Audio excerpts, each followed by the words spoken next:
Lacking nothing. 2011 in April, third talk. In contemplating the Dharma, or in assessing our practice, or looking at our vows, we always have to begin with humility. From the perspective of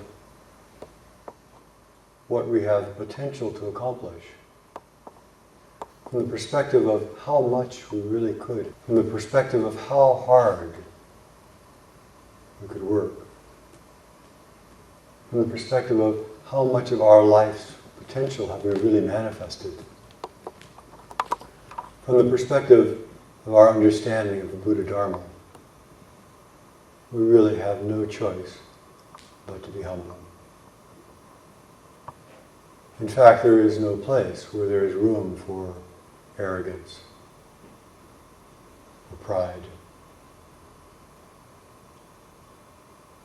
Even in this world, in a very worldly way, everywhere we look, there are people who are more beautiful than we are, more skilled, more intelligent, more spiritually mature, more accomplished, more loving, more generous.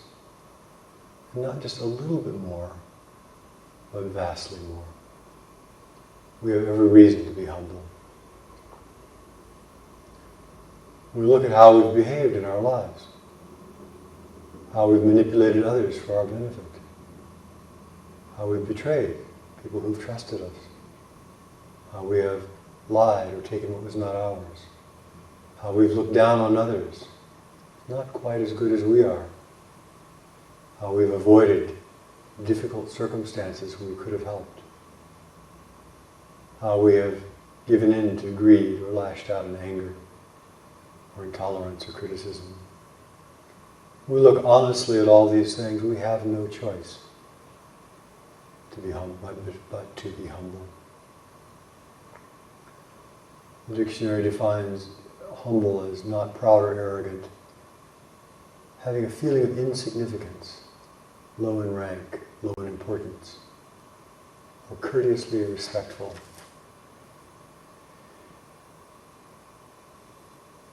It is from the stance of our very humble place in this nation, in this world, in this galaxy, that we practice.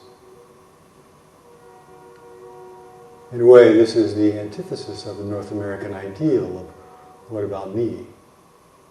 I want to succeed over everyone else. I want to be noticed. I want others to look at me as smart, intelligent, spiritually adept, whatever. I would look out for number one. Or the kind of other side of that, where we become a little paranoid.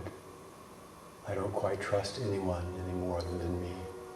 I don't quite trust situations that don't feel right according to me. I don't trust people that act differently than I think they should act. We have to acknowledge that our personality, our minds, our emotional maturity is limited. And we have every reason to be humble. That is just the way things are. Not good, not bad. Just the way things are.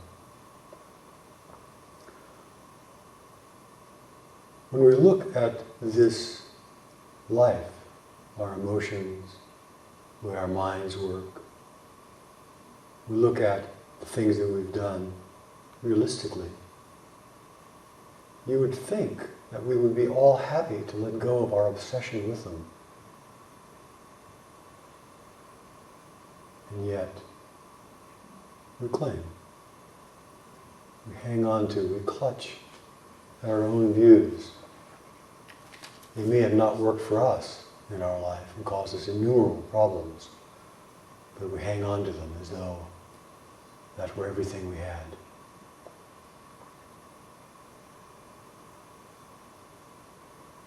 To not be self-centered, to be able to practice willing to not be the center of the universe is an important element. And of course, though, humility doesn't mean that we're obsequious. And interestingly enough, while we have to have really complete humility when we are comparing ourselves to anything or anyone else, including our own ideas in our mind, we have to simultaneously have complete and total confidence. When we're comparing ourselves to others, of course, we're broken. But when there is no comparison, when we are just practicing, when we're just breathing, when we're just looking into the great matter, we can have complete and total confidence. Only we can express this life energy that is our essence. Only we can have complete, total confidence that in the entire universe, the only person who can give life to this life is us. We can have complete and total confidence that as we move, as our intentions go forth, we will be the recipients of the results. So during Sesshin, we have exactly the same. The more the comparing mind is in there,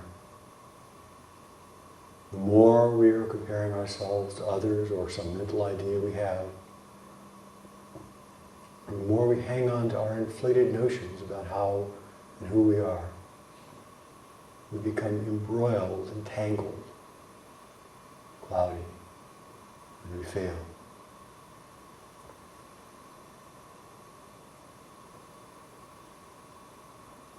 So simultaneously, we have to have great humility when looking out, but total and complete confidence when being present.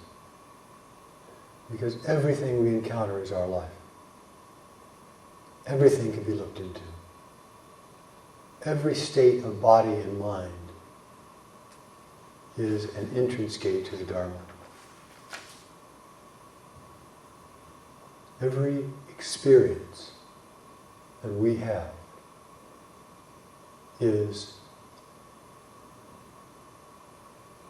has a utility, has a truth, has an inherent wisdom in it.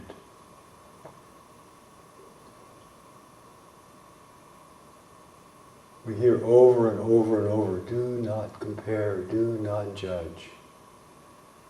And then the inner critic, of course, gets in there and we wonder why are we feeling so miserable. Because the inner critic just told us we are, because it's busy comparing us to some picture we have. When the inner critic when the mind is not busy doing that, there is a great presence.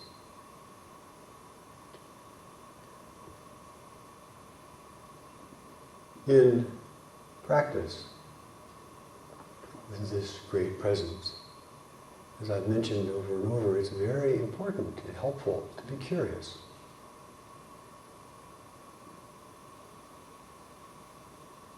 And there are all the questions that keep being posited are koans that point our attention. What is it about this pain that makes that sensation aversive? Where are thoughts located?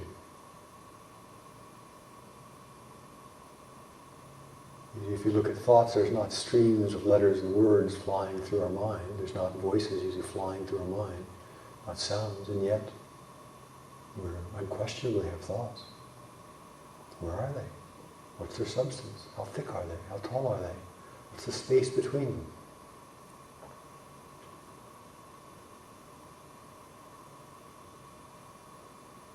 Where do they originate from? So many people come and feel like thoughts are such a big obstacle. They too can be looked deeply into.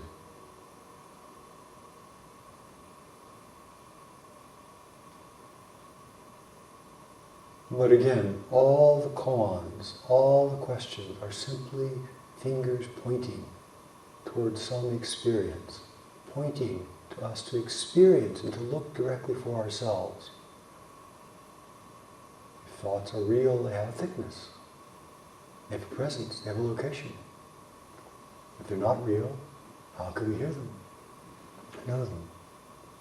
We have to look directly into these things.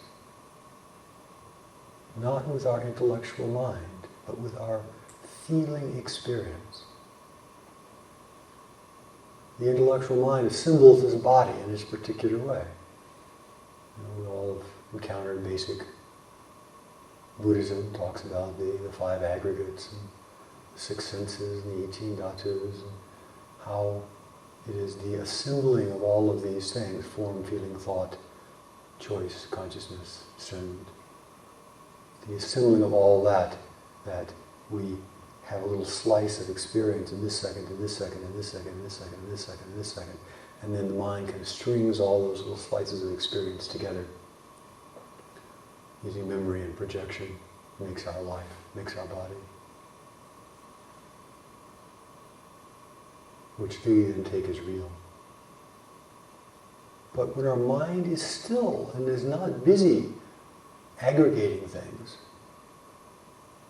what is real? Who are we?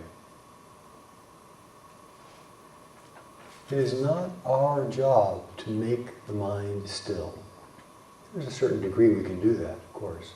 There's a certain degree that we can not follow thought. But our job is to see, to taste, to experience, to rest in what has always been free, always been still. The place that all these koans are pointing at, all these breakthrough type koans. What is it that feels fear? What is it that criticizes? What is it that loves? And again, I keep saying, we posit these kind of questions, but it's not about the speculating mind pondering them in this situation. And philosophers have been doing this for centuries, for millennium, and a lot smarter than we are. And a lot more time and energy devoted to these questions, trying to analyze them, think them through. In the Zen Buddhist tradition, it is the diving in and to experience directly the container that holds our fear, our love, our being. It is, of course, it is helpful to think about tethering, maybe, the restless mind. Just tethering it, we hold it in one place, like with the examples that we've been giving of how do we tether the restless mind. We anchor it by using sound of mu. We anchor it by using the breath. And when we can tether the mind, not kill it, not try to get rid of it, but tether it, it's like a dog that's running wild. When we can put a leash on it and tether it, then we can approach it, pet it. Or a ship that's at anchor. It can then be boarded, or is out in the sea with no anchor, tossing, thrashing in the waves. It's much more hard, much harder. So we tether the mind in this moment using these practices that we've talked about so much.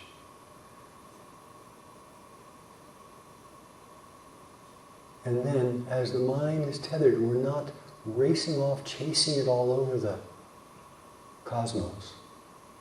The mind is tethered using mu, using sound, using whatever our particular practice is. Then we can begin